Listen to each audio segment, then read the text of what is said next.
हे दुर्गा, आज कुठे जाणार तू? चल जा मग. दुर्गदूत.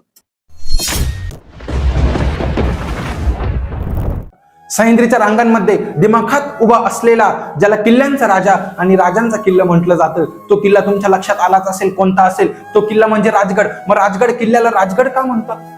याचा इतिहास आज आपल्याला जाणून घ्यायचा आहे. अतिशय भव्य दिव्य किल्ला आहे आणि आज आपल्याला तो एक नवी दिशा दाखवून देणारा आहे.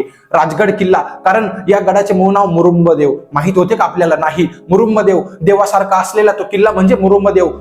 1647 मध्ये तोरणा किल्ला जिंकल्यावर महाराजांचे लक्ष शेजारीच असलेल्या उंच दुर्गम डोंगराकडे गेले आणि त्यांनी हा डोंगर ताब्यात घेऊन जिथे अभेद्य तटबंदी बांधली आणि त्यांचे नाव ठेवले राजगड. आणि महाराजांनी 26 वर्ष या राजगडावरून स्वराज्याचा कारभार चालवला. तो किल्ला म्हणजे राजगड. आजही आपण तिथे भेट द्यायला पाहिजे. या किल्ल्याची भौगोलिक रचना अशी जबरदस्त बांधली गेली आहे. तिथे अजूनही जर गेलात ना तर पद्मावती माची, संजीवनी माची, सुवेळा माची आणि बाले किल्ला बघायला कधीच विसरू नका.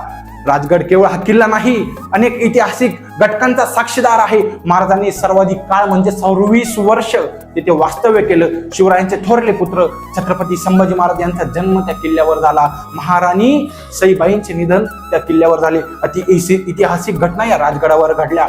राजगड हा इतका दुर्गम आणि विशाल आहे की इथे शत्रूला येण्यासाठी भीती वाटत असे. रील नाही, रियालिटी.